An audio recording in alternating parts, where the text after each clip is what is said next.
Bismillahirrahmanirrahim. Raditu billahi rabba wa bil islami dina wa bi Muhammadin nabiyya wa rasula rabbi zidni ilma warzuqni fahma.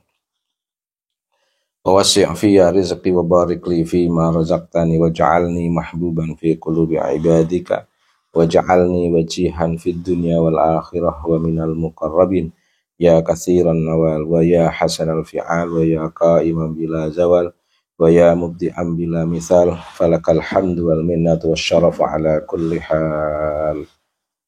Alhamdulillah, saya tidak sengaja buka-buka berita, membaca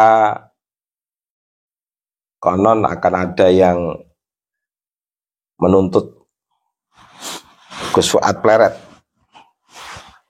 terkait dengan istilah sweeping. Good. Good. Berarti semakin menarik sekali. Semakin menarik. Ada saja cara Allah untuk semakin menguatkan gerakan diskursus nasab. Apa maksudnya semakin menarik? Nggak perlu saya sampaikan. Kita lihat aja perjalanannya. Tapi yang jelas hanya sebuah ungkapan untuk menjadi perenungan pendek saja sebagai bentuk sayang saya kepada habaib. Oh, masih sayang karena kita tidak pernah menciptakan kebencian. Kita tidak ingin mengajak orang untuk membenci. Tapi kita hanya ingin meluruskan sejarah, realitas sejarah, termasuk membenci habaib dengan berbagai latar belakangnya, termasuk kategori apalagi yang berilmu. Tidak. Sungguh kita nggak punya perasaan ingin mengajak masyarakat untuk membenci habaib, tidak. Kita hanya ingin mengklirkan. Dan itu kan persoalan biasa. Masalah nasab kan masalah yang sangat sederhana. Masyarakat Jawa itu biasa, mbahnya nggak dikenal itu udah biasa. Nggak menjadi sesuatu yang penting nggak penting. Jadi membatalkan nasab habaib yang tersambung ke Nabi itu bukan persoalan yang bisa disimpulkan sebagai dasar untuk membangun kebencian, tidak. Biasa. Tetapi terkait dengan istilah sweeping, nanti akan ada banyak hal yang dalam analisis saya ketika Habib nggak hati-hati, lebih-lebih para advokat yang akan mendampingi ini, itu malah membuat malu para habaib. Ini sebagai bentuk sayang saya dengan habaib. Monggo kalau mau diteruskan, kalau dilanjutkan. Tapi yang jelas para advokat itu saya belum pernah lihat keberhasilan para advokat mendampingi Habib Rizik untuk bebas dari keputusan hakim yang menjerat sebagai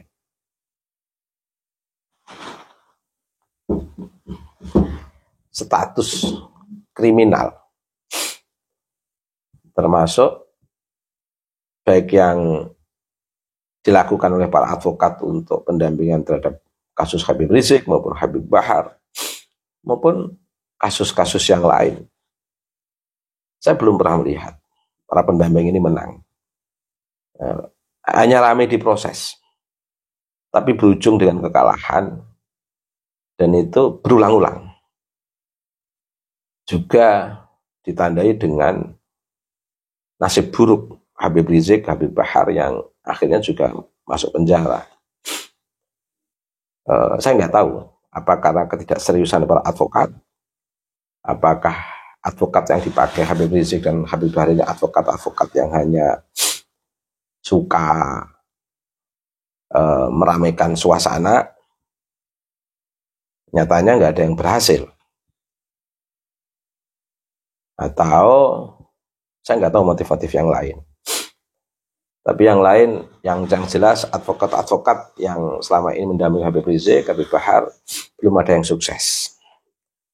Nah, apalagi dalam kasus yang menurut saya sudah sangat syuhra wal istifadhah. Diskursus nasab, posisi, peran, dan data-data yang ada di Kiai Aimaduddin Otsman, di Dr. Sugeng, dan kajian filologi maupun kajian sosiologi yang sering saya sampaikan tentang hegemoni dan relasi kuasa yang tidak seimbang, itu sudah sangat surah wal istifadhah. Mau apa lagi? HPF menggugat.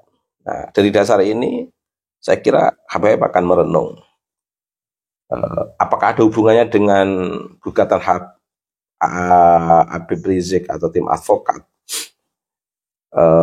dari Habaib terkait dengan sweeping. Apakah ada pengaruhnya? Oh, pengaruh sekali, ada hubungannya.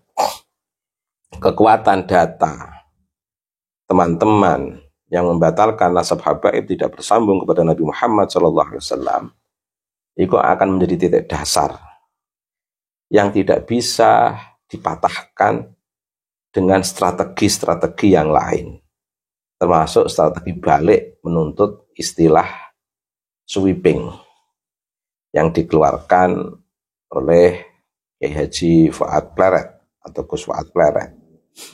Monggo, ini menarik sekali, ini menarik. Tapi sebagai rasa sayang saya, nggak usahlah ke pengadilan.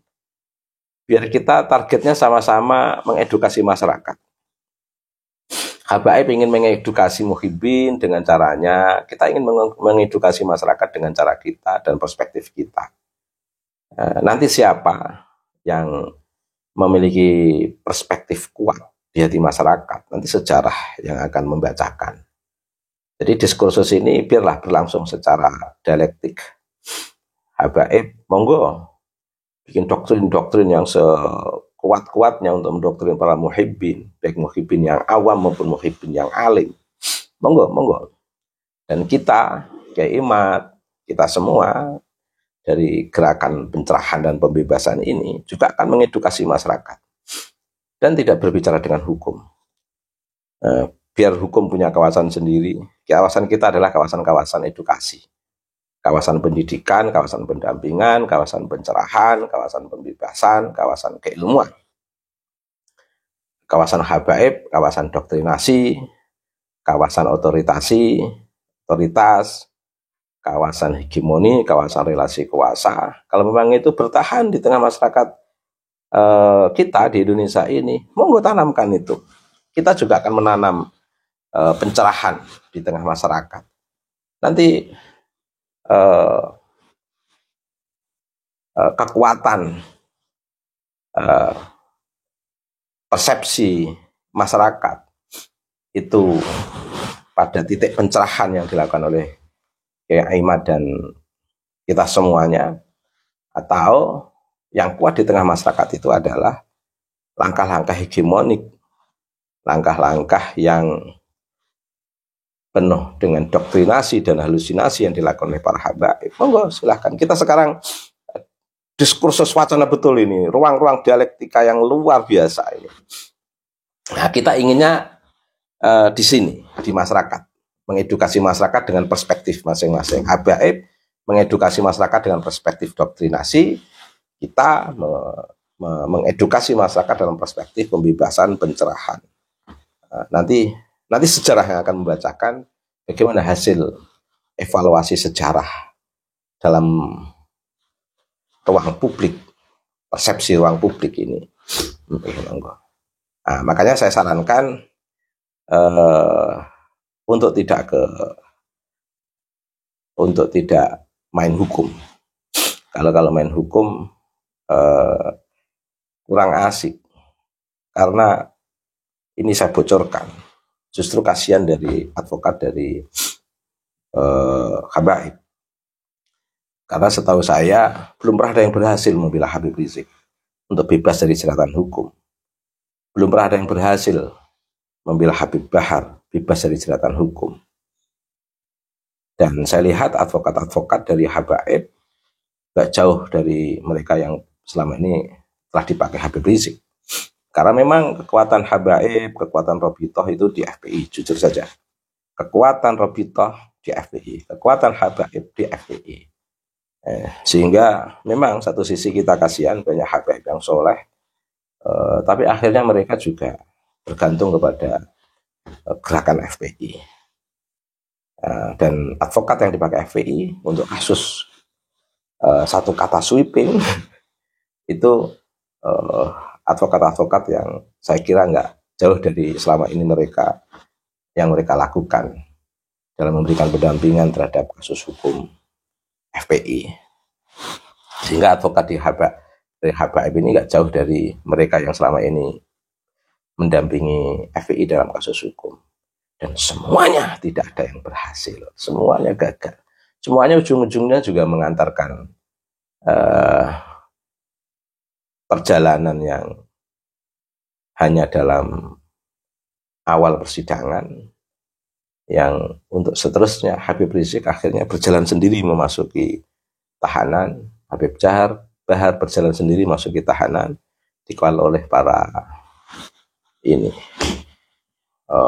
pihak keamanan, penjaga lapas atau penjara. Monggo. Cuman sekali lagi sebaiknya nggak usah masuk ke ranah hukum. Nanti mempercepat halaman diskursus ini. Diskursus pencerahan. Kalau dipercepat kan tidak enak. Karena kalau dipercepat, ya akhirnya masyarakat lebih kurang alamiah memahami sejarah kenasaban Habaib. Nanti masyarakat lebih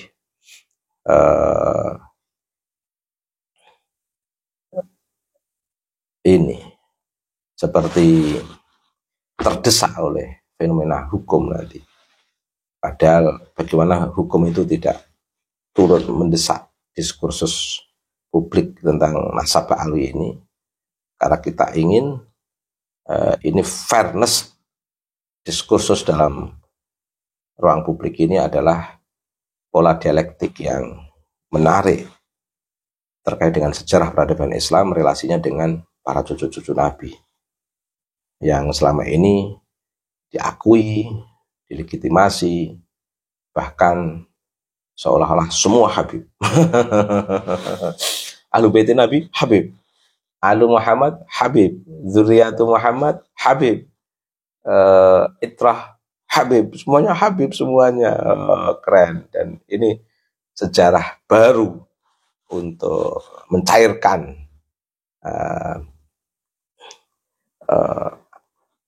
gunung es Habib. Sekarang mulai mencair, seret begitu. Terima kasih. Wallahul muwaffiq ila aqwamit thoriq. Wassalamualaikum warahmatullahi wabarakatuh.